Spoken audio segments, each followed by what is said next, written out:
Hello guys, this is doctor नज़र this side. तो अब हम लोग जनरल पैथोलॉजी का यूनिट स्टार्ट करते हैं और पहला टॉपिक हम बेसिकली डिटेल में डिस्कस करेंगे सेल इंजरी के बारे में। तो सेल इंजरी में हम लोग को बेसिक टॉपिक्स पढ़ने हैं, जैसे नेक्रोसिस क्या होता है समझना है, एपोप्टोसिस क्या होता है समझना है, ठीक। तो वो बेसिकली ये टॉपिक बनाया ही इसलिए क्या है कि सेलुलर लेवल पे सेल को डैमेज करने के बाद उसकी कहानी क्या होती है। बेसिक फंडा ये है। हमें बेसिकली ये समझना है कि ग्रॉस मॉर्फोलॉजिकली टिश्यू में, जैसे अगर मैं मेरा ये लीवर है, ठीक। अगर मुझे इसके सेलुलर लेवल पर समझ में आता है कि क्या प्रॉब्लम है, ठीक। बेसिकली बायोकेमिकली और मॉलिक्यूलर लेवल पर सेल के अंदर क्या हो रहा है, उसकी प्रॉब्लम क्या है, वो समझ में आ गया। तो मुझे बेसिकली ग्रॉस इंजरी या ग्रॉस पैथोलॉजी जो होगी वो मुझे समझ में आएगी इस टिश्यू के बारे में।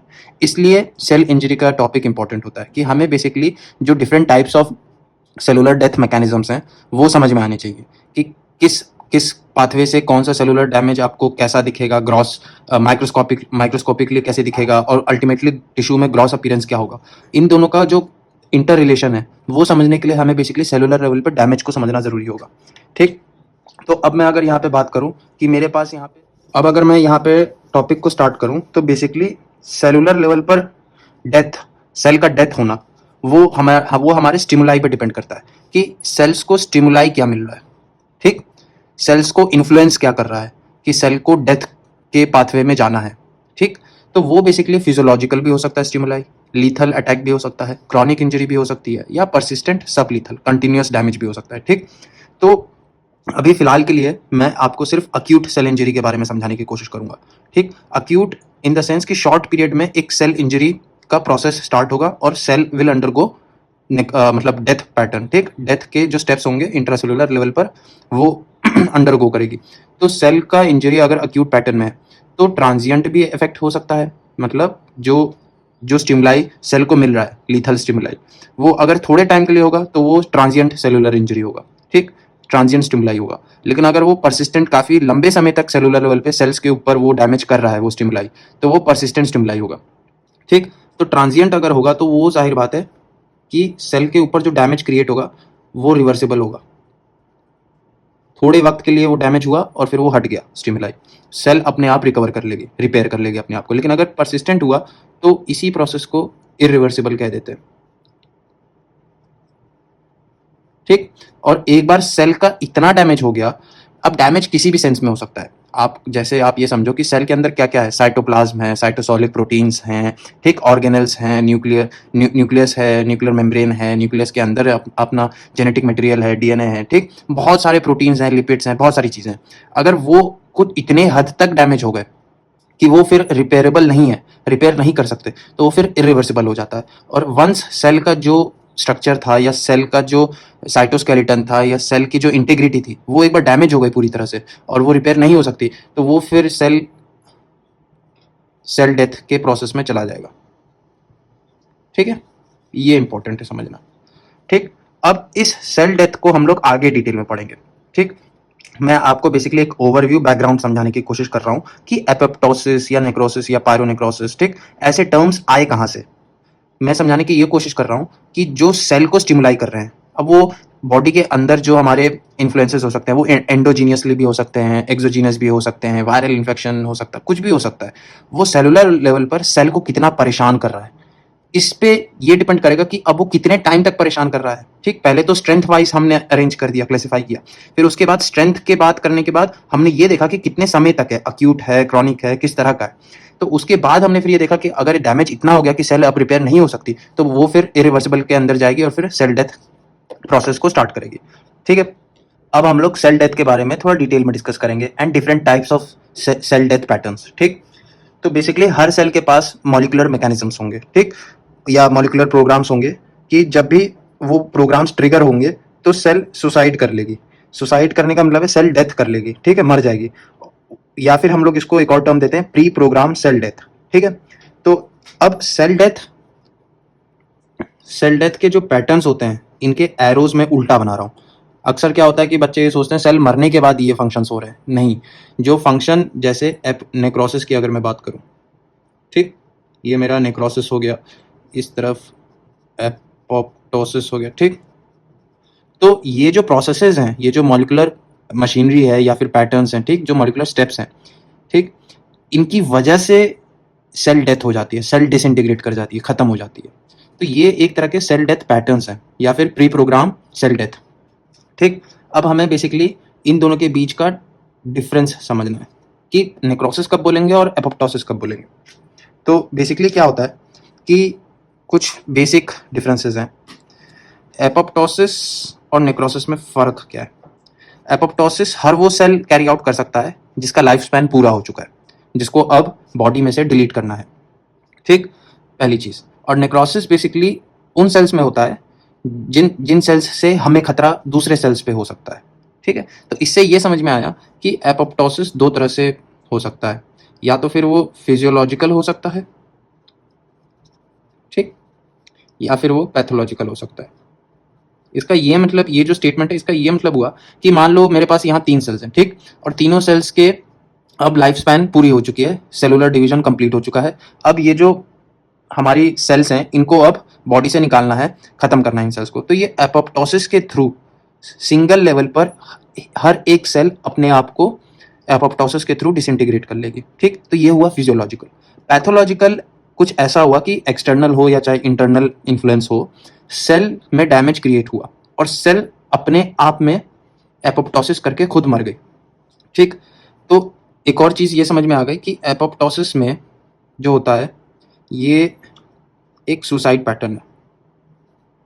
और सुसाइड पैटर्न का ये मतलब हुआ कि इंडिविजुअल सेल्स अपने आप को एपोप्टोसिस के पाथवे में एक्टिवेट कर सकती है।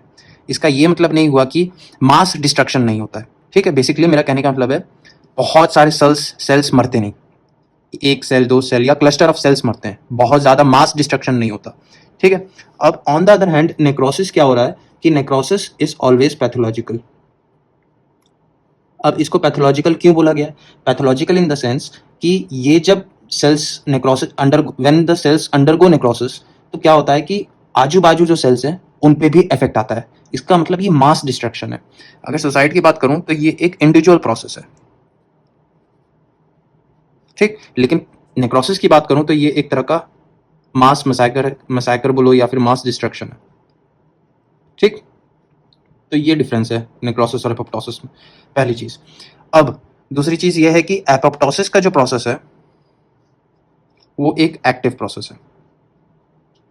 अब एक्टिव प्रोसेस का ये मतलब हुआ कि सेल को जब भी एपोप्टोसिस का प्रोसेस चालू करना होगा या any cell undergoing apoptosis, it will have to activate so many enzymes and proteins and cellular machinery को एक्टिवेट करना होगा, ठीक है।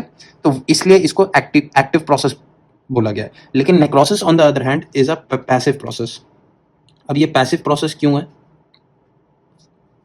पैसिव प्रोसेस इसलिए है कि जब भी ग्रुप ऑफ सेल्स या फिर कोई भी अगर कुछ cluster of cells undergoes necrosis, तो जो सराउंडिंग टिश्यू है उस पर वो इन्फ्लुएंस कर सकते हैं कि बाजू वाले सेल्स भी नेक्रोसिस के पाथवे में चले जाएंगे, ठीक है। तो इसलिए ये एक तरह का एक चेन रिएक्शन टाइप में है, तो ये अपने आप में एक्टिवेट हो जाते हैं। इस मान लो ये सेल है, इस सेल में नेक्रोसिस हो रहा है, ठीक। इसके कुछ सेलुलर कंटेंट्स बाहर आ गए और जब ये सेलुलर कंटेंट्स बाहर आ गए, इन्होंने इन्फ्लुएंस कर दिया इस सेल को भी नेक्रोसिस के प्रोसेस में अंडरगो करने के लिए, ठीक है। तो ये सेल भी फिर नेक्रोसिस में चली जाएगी, फिर इसके भी रिलीज हुए तो इसको भी एक्टिवेट कर दिया। तो एक तरह से ये चेन जैसे काम कर रहा है और ये पैसिव प्रोसेस है। इसके लिए ये नहीं है कि नेक्रोसिस कभी भी एक इंडिविजुअल सेल में नहीं दिख सकता, ठीक है। वो हमेशा अपने साथ बहुत से लोगों को लेकर मरेगा, ठीक है। और एपोप्टोसिस क्या है? एक इंडिविजुअल और बहुत शांत सा प्रोसेस है। ये सेल, अगर 3 सेल्स हैं यहाँ पे, इस सेल को एपोप्टोसिस करना है फॉर एनी रीजन, तो ये मर जाएगा, ये जिंदा रहेंगे, ठीक है। उसके बाद अब हम एक और चीज़ देखते हैं कि एपोप्टोसिस में बेसिकली एपोप्टोसिस में आपको दोनों तरह के फैक्टर्स इन्फ्लुएंस करने को आप देख सकते हो। इंटरनल फैक्टर्स भी हो सकते हैं और एक्सटर्नल फैक्टर्स भी हो सकते हैं। तभी तो बोला गया है फिजियोलॉजिकल और पैथोलॉजिकल, ठीक। लेकिन नेक्रोसिस का क्या है कि necrosis is always pathological, therefore there has to be only external influence, ठीक है। एक तो ये चीज़ हो गई। एपोप्टोसिस वाले सेल्स को जब स्टडी किया गया माइक्रोस्कोपिकली, तो ये देखा गया कि एपोप्टोसिस के सेल्स की साइज, जो भी सेल एपोप्टोसिस के प्रोसेस में है, वो सेल्स श्रिंक कर जाती हैं, उनका साइज छोटा हो जाता है। On the other hand necrosis वाले सेल्स स्वेल अप हो जाती हैं। ठीक, पहली चीज ये डिफरेंस है कि सेलुलर लेवल पे माइक्रोस्कोपिकली आप अगर देखोगे तो जो सेल आपका एपोप्टोसिस के प्रोसेस में है वो श्रिंक हो जाता है, छोटा हो जाता है, छोटा होने लगता है। ठीक है, लेकिन जो सेल नेक्रोसिस में जा रहा है वो सेल बड़ा होने लगता है। ठीक, एक और चीज है, अब यहाँ पे एक और चीज आप समझते हैं। एपोप्टोसिस, जो सेल एपोप्टोसिस के प्रोसेस में है, ठीक, वो बेसिकली आपको ज्यादातर सिंगल या फिर very little number of cells में होगा। जो ये इंडिविजुअल वाली बात है वही मैंने समझाने की कोशिश की है। सिंगल सेल या फिर very little number of cells undergoing apoptosis आपको एट अ टाइम मिलेगा। ठीक है, लेकिन नेक्रोसिस का फंडा ये है कि हमेशा वो मास डिस्ट्रक्शन होगा, और अगर मास डिस्ट्रक्शन है तो आपको हमेशा टिश्यू डैमेज या फिर डेथ मिलेगा। ठीक है, और स्वेल अप हो जाते हैं नेक्रोटिक सेल्स। अच्छा, एक खास बात नेक्रोसिस की ये है कि नेक्रोटिक सेल्स के सराउंडिंग में, अराउंड नेक्रोटिक सेल्स आपको यूजुअली इन्फ्लेमेशन मिलेगा। ठीक है, लेकिन ऐसा केस एपोप्टोसिस में नहीं है। ठीक, अब एक और चीज यहाँ पे ये जो समझाया है कि around necrotic cell there is a area of inflammation present. ये ऐसा क्यों है? क्योंकि जो सेलुलर लेवल पर अगर ये सेल है मेरी, ठीक, और ये सेल अंडरगोस नेक्रोसिस, तो इसका जो इंटीग्रिटी है वो इतना डैमेज हो जाएगा कि सब कुछ इंट्रासेलुलर से लीक करके बाहर आएगा। ठीक, तो ये इंटरस्टिशियल और सराउंडिंग टिश्यू को डैमेज कर सकता है। इस वजह से एक एरिया ऑफ इन्फ्लेमेशन देखने को मिलता है। लेकिन on the other hand apoptosis का फंडा ये है कि इस सेल के अंदर, अगर ये मेरा सेल है, ठीक, इस सेल के अंदर डैमेज तो क्रिएट होगा एपोप्टोसिस के थ्रू, लेकिन जो सेल मेम्ब्रेन होगी या जो इसका साइटोस्केलेटन होगा या फिर जो इसका सेलुलर मेम्ब्रेन, जो इसका इंटीग्रिटी होगी, वो पूरी तरह से टूटेगी नहीं, वो किसी तरह से बस डैमेज हो जाएगी। मतलब इसके कंटेंट्स बाहर नहीं आ सकते कभी भी, पहली चीज। ठीक, अब इसके बाद यहाँ पे ये चीज समझ में आ गई कि inflammation is all associated with necrosis, not with apoptosis. ठीक, फिर एक और फंडा है कि किसी तरह से ये सेल्स को गायब करना है फिजिकली। अब ये मर जाएंगे तो इन्हें गायब भी करना है, तो ये सेल्स जो होती हैं ये इस तरह से इन स्ट्रक्चर्स को बनाती है जिसको हम लोग ब्लेब्स बोलते हैं। ठीक, जो सेल्स एपोप्टोसिस के प्रोसेस से सेल डेथ की तरफ जा रही हैं, वो बेसिकली उनका जो कंटेंट होता है वो बाहर क्यों नहीं आता है? वो इस वजह से नहीं आता है क्योंकि जो सेल मेम्ब्रेन होती है वो इस तरह से बल्ज आउट करना शुरू करती है, और जो भी कंटेंट सेल के अंदर है, डीनेचर्ड प्रोटीन और जो भी मरे हुए ऑर्गेनल्स हैं, जेनेटिक मटेरियल डैमेज्ड है, वो धीरे धीरे इसमें फिल करेगा, वो साइटोप्लाज्म है। ठीक, और ऐसे ये फिर डिटैच हो जाएगा, अलग हो जाएगा, और ऐसे स्मॉल पैकेट्स बनाएगा। ठीक है, ये जो पैकेट्स हैं, इन पैकेट्स को बोलते हैं एपोप्टोटिक बॉडीज। इसीलिए कभी भी ये आपको कभी भी ये सराउंडिंग टिश्यू पे डैमेज क्रिएट करते हुए नजर नहीं आएंगे एपोप्टोटिक सेल्स, और इसी तरह से ये एक बड़ा सेल डिसइंटीग्रेट होकर छोटे छोटे पैकेट्स बना लेगा जिसको एपोप्टोटिक बॉडीज बोलेंगे। ठीक, ऑन द अदर हैंड जो नेक्रोसिस वाला प्रोसेस था, the cells which are undergoing necrosis, ठीक, they don't show a phenomena of this packaging thing. ठीक, इसी वजह से ये सेल फट जाता है और फिर अंदर के एंजाइम्स, बहुत सारी चीजें वो रिलीज हो जाती हैं, आजू बाजू के सेल्स को भी डैमेज करना शुरू कर देती हैं, इसलिए इन्फ्लेमेशन दिखाई देता है। ठीक, अब हम लोग डिटेल में एपोप्टोसिस को समझेंगे।